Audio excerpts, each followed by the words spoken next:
think it's made in the early 80s originally. I bought it in Japan when we were touring Strange House. So also first album? Wow. So we were on our journey to what happened next. We mixed some of that Strange House at Mute Studios. Oh, yes. So whilst Jim Slavinos was doing important stuff, we were sitting around with headphones with mini Moogs and 808 drum machines and stuff like that. So the electronic thing was already becoming an part of the band, yeah. So Tom and I both went to this great synth place, I can't remember what it's called, do you remember? In Tokyo, in Shibuya. Came back with this and a few other bits, which got home safely. And it's been used on every Horrors album since, which is why we decided to bring it in. And can I ask, what was the first thing you wrote on it? Can you remember? It may have been Primary Colours, actually, the song Primary Colours. Songcake.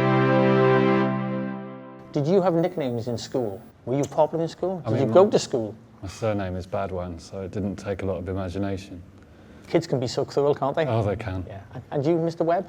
Not officially at school, but I kind of adopted Spider quite early. Spider, yes, Spiderweb. He did it to himself. Yeah. Can we just get the first image up quite early, because this relates to what I want to talk about when I first saw you play. So this is obviously you back in the day. So when I first saw you, I was doing the breakfast show on Six Music with Phil Jupiters, 2007, and you were on the NME tour in Ireland somewhere. So we came, I think you were the opening act, I think, on the bill. Yeah.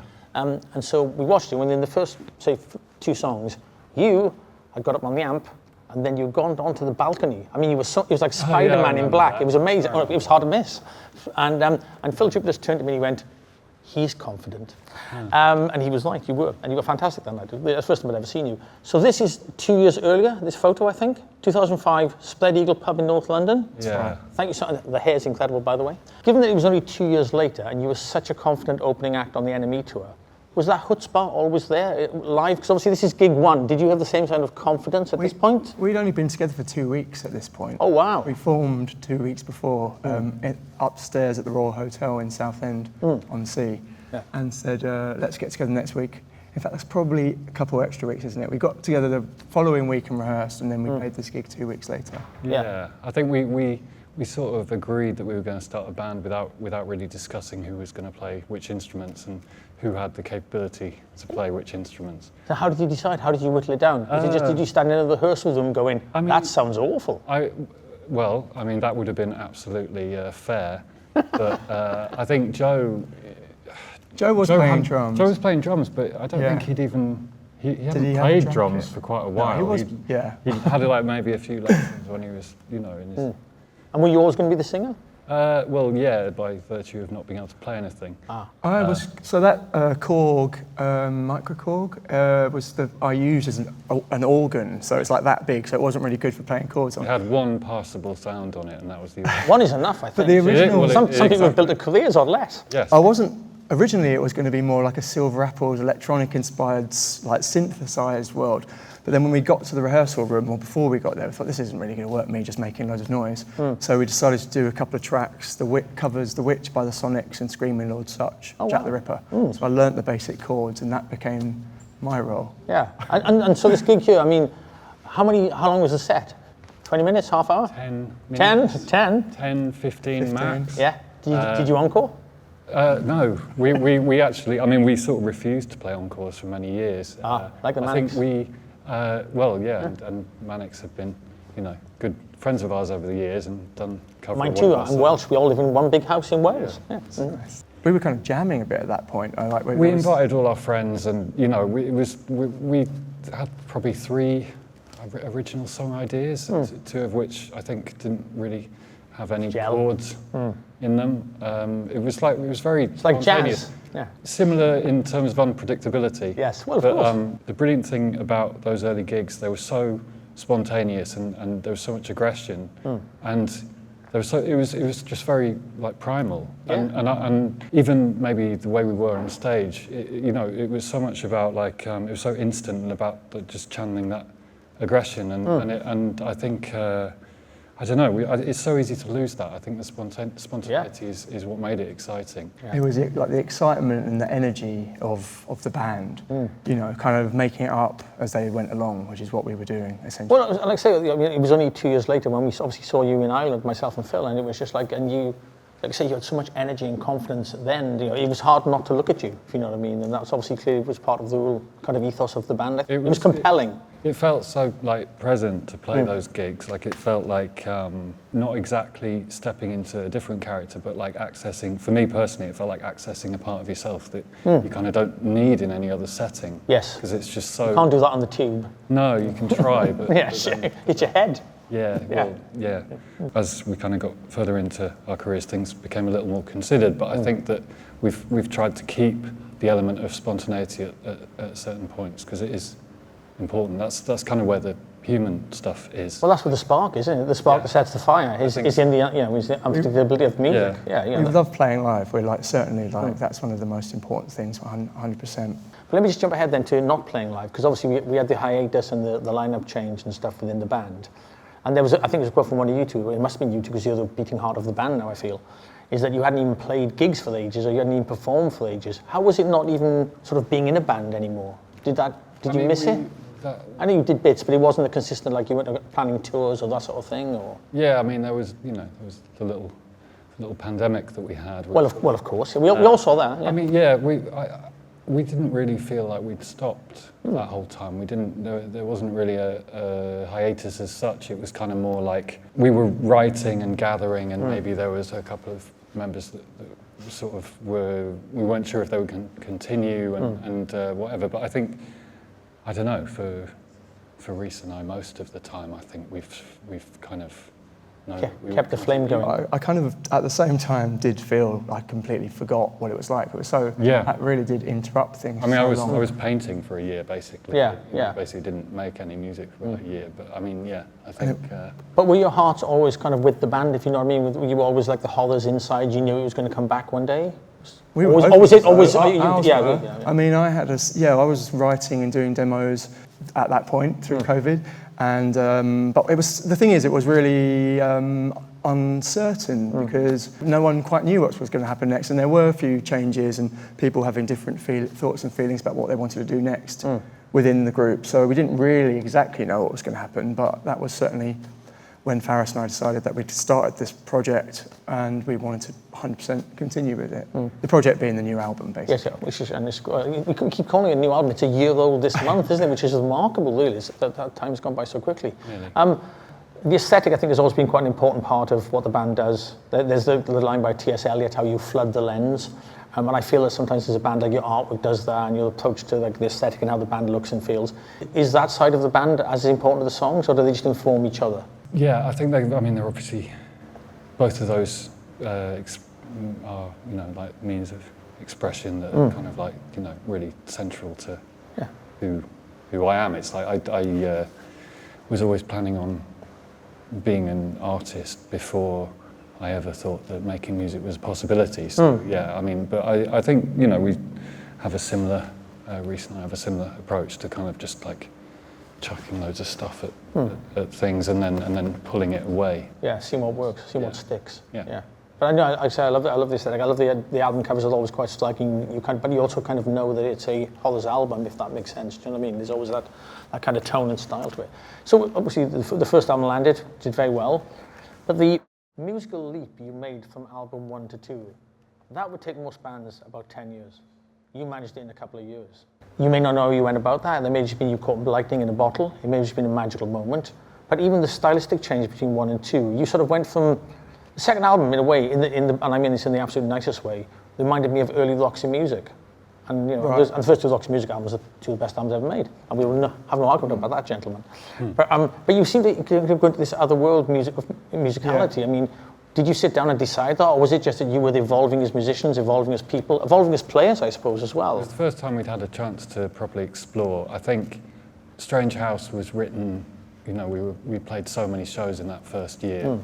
We never took time off really beyond like a couple of weeks to actually be in a studio. We've learned to make music through making it. Yes. And we never used preamps or anything really before. I mean, Josh had a little more knowledge of pedals and built his own whatever, but we learned through doing it. And I think Primary Colours, I think probably a lot of people maybe didn't expect us to make a second I don't think album. anyone's expected that album. I don't think we really knew what exactly was going on. No, but we Yeah. went. We had the time to go away, Yeah. and we were spent every day in a rehearsal space trying to kind of like, you know, we learned to record our own demos and start putting stuff together in that way. So having that chance, it did feel like we all the five of us hit a shared kind of like vein of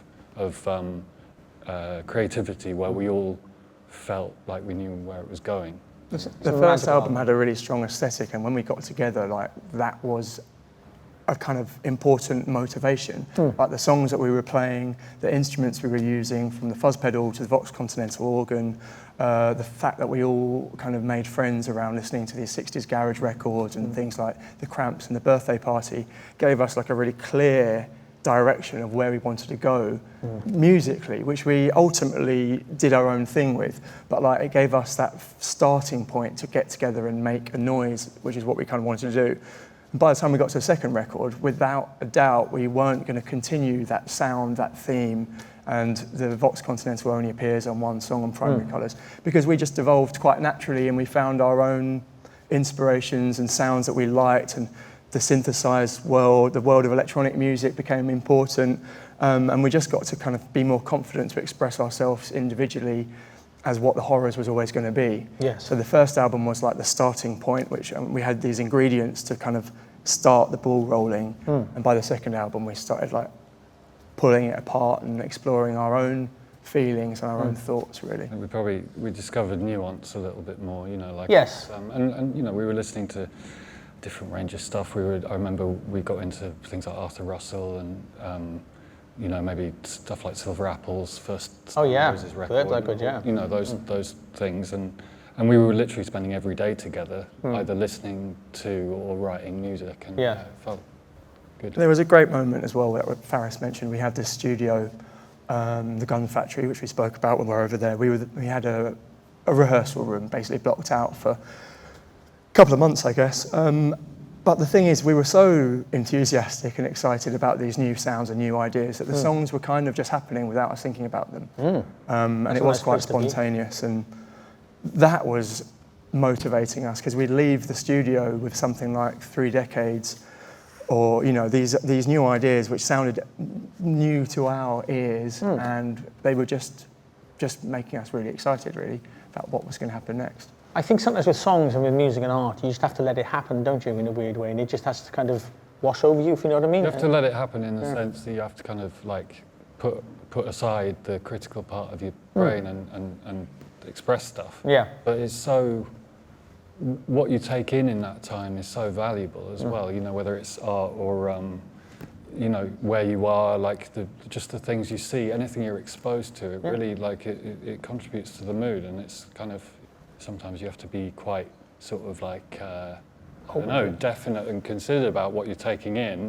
to allow yourself to be spontaneous with the expression stuff. Did you feel as well with the second album, we just talked about the Manics, I remember Nicky Wilde once saying to me that there's a point in a band's career where the world seems to turn towards them, which obviously happened to them, but everything must go.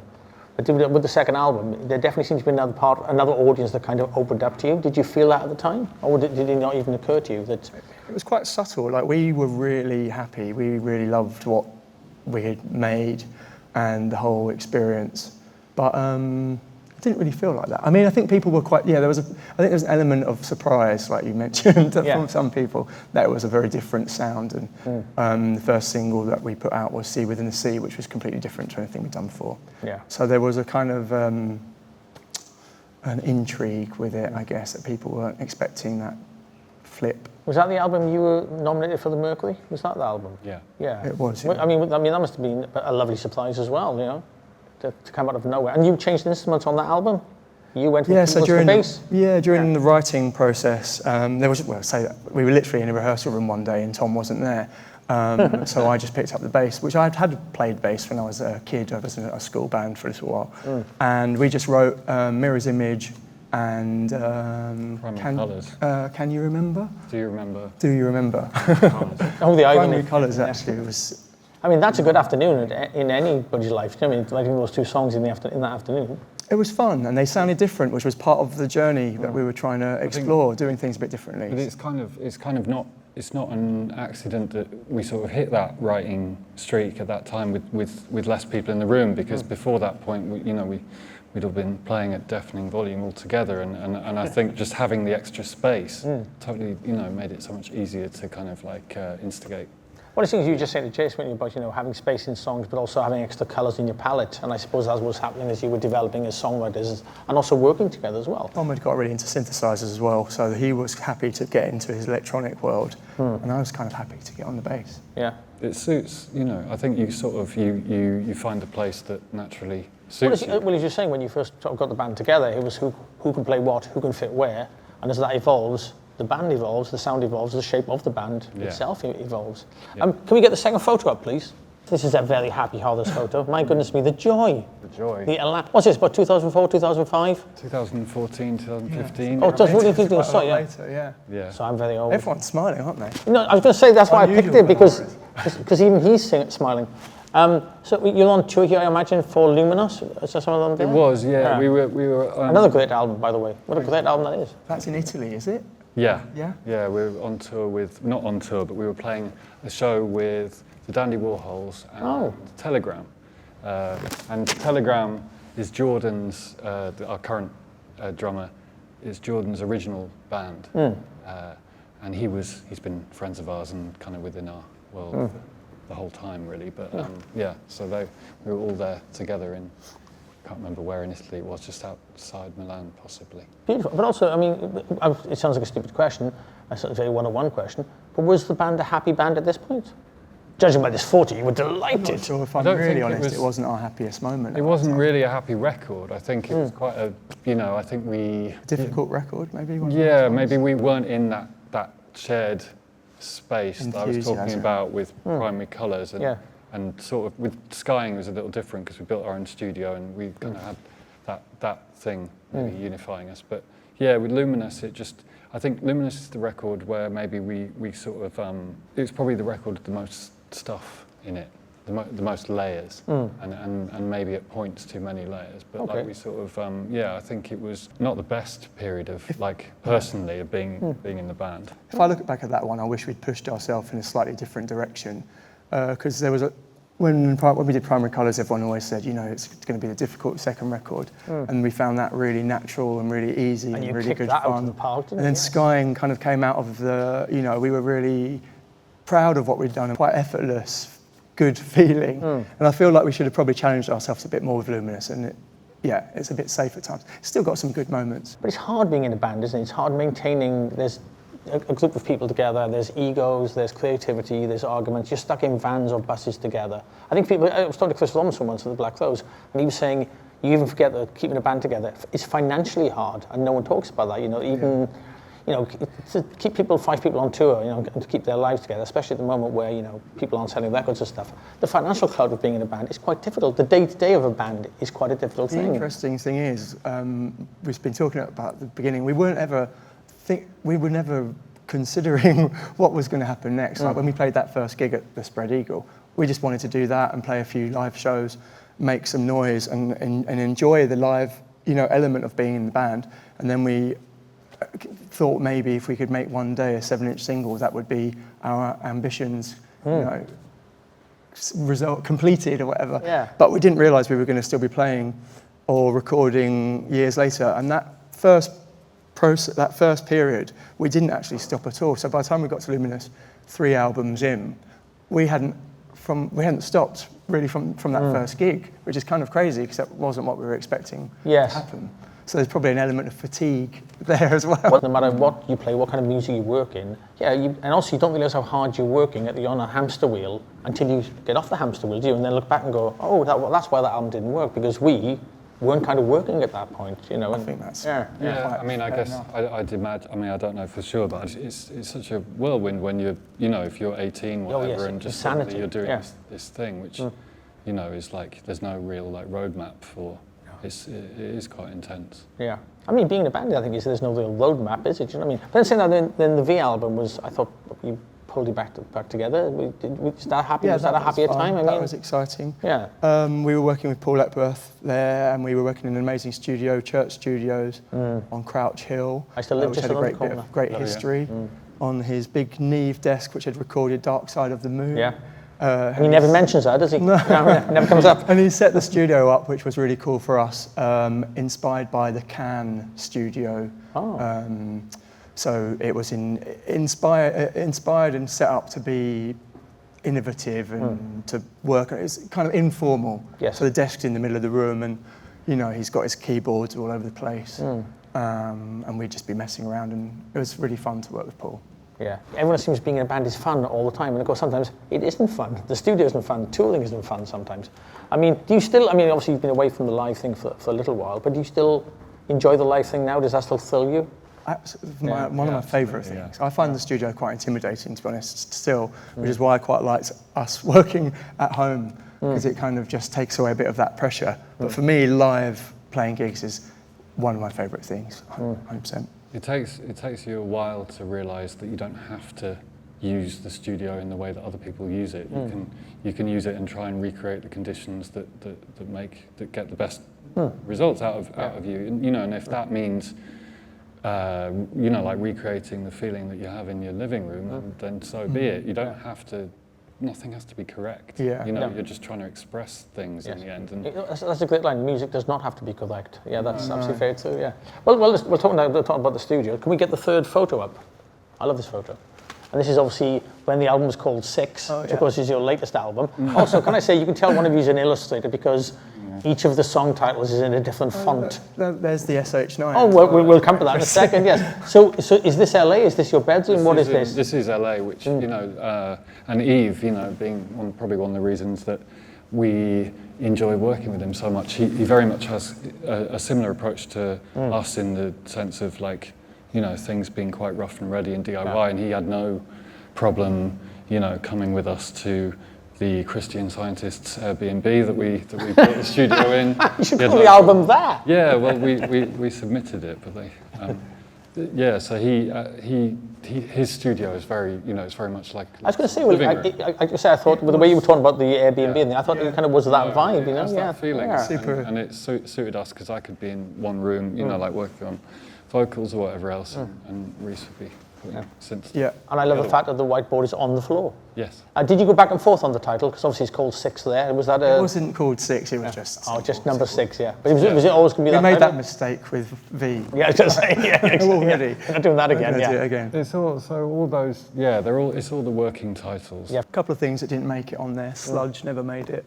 Sad is Ariel. Sad is Ariel. Fallout is Trial by Fire. Tension is Silent Sister. A lot of them changed. But I do love the fact that Feeling Gone, it's got a sort of Genesis vibe to the font, which is very pleasing on the eye. No, I do like it a lot. Well, so we've just mentioned the keyboard in the top of the shot there. We've asked you to bring in something for the show and tell. Could you pick up the keyboard? Sure. Do you want to get a shot of this, chaps? This is Roland SH9. Is it Roland? Better check. It looks like something from Doctor Who. I love that. Yeah. It's amazing. So I think it's made in the early 80s originally. I bought it in Japan when we were touring Strange House.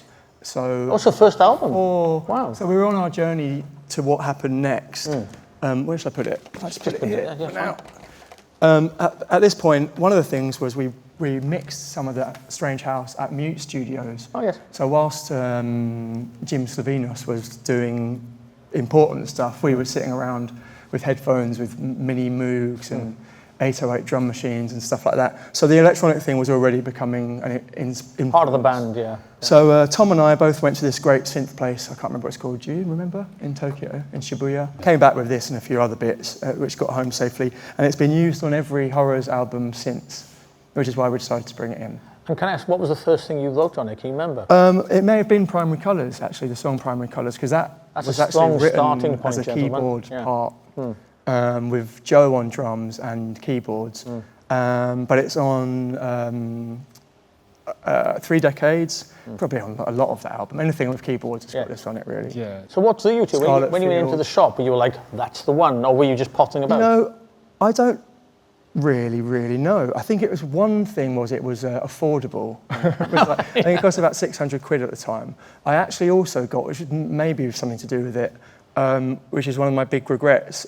It's called an SQ10, which is the Korg. Hang on, no, that's a Korg. No, I got an MS-20 at the same time. Sorry, I got an MS-20 and this SH9 from Japan, so it was a big spender. Yeah, no, that's good. No, well, So yeah, We've just found that a lot of the early, like the Korg and Roland stuff, we were into, and like, you know, whether it's like a Juno 106 yeah. or But yourself hearing those sounds coming back around now, aren't you? But you obviously I mean, kept it going all the time. To be fair, we'll often like process them in other ways afterwards, but we just find that we get on with a lot of those synths. Yeah. do you know why? I think it's because we'd played with an RS9, which is like a string thing from a similar time. But it is a really distinct tone, and it is the sound of Primary Colours, all those lead lines. Yeah, the beautiful lines. They all come from that, but it was going through like a Leslie and various chorus and Holy Grail, reverb pedal. So, you know, it's kind of processed.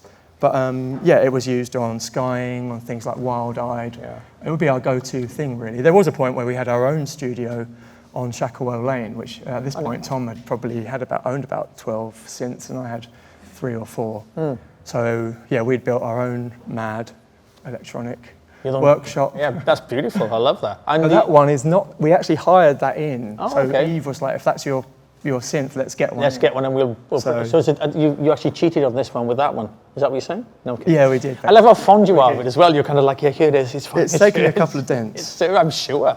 I'm sure it's been on tour forever. So the album, as we were just saying, which is remarkable because it feels like the album came out a couple of months ago. It's a year old this month. How's the music coming for the next thing? Are you? We're working on it now. Yeah. Paris has been. We're because back you in two are the bass. beating heart of the band now. I feel. I actually mean that. I think you really are. You know, you two are the kind of the core. Well, we don't know really. Yeah, because we're lucky but we haven't done. This will be the first record that we've done properly with the new members, people, from the beginning. So, you know, stuff. But every changes. member is vital. It's kind of crazy, and we're so lucky that we've found the musicians involved. John now playing guitar, Jordan on drums, who we've known, but you know, it's still a really quite magical thing because it was so important when we started. The 5 original horrors, it would never have been the band it was without those 5 people. That 5 ingredients and those 5 people working together, and their energies and personalities, you know. So to ever find someone that you enjoy working with in that same way, I think is what's the word? Slim to none for it to accept, you know. So we're really lucky that we've found. That's the evolution of music. At least you're moving forward and actually still creating. Ideas can be shared from any angle. So we've got Amelia and John are sending us things, and Jordan's up for doing the same. For us, the starting points are always the same across the records. It's never a conversation about direction or what happens next. It's just sitting down, us as individuals, just trying to create a sound, an atmosphere, or essentially a song, or the beginnings of a song that we enjoy. You know, it's never like, let's try and write this, let's think about the chorus. It's just like, sit down, try and create a mood. Well, it bloody works. See how it goes.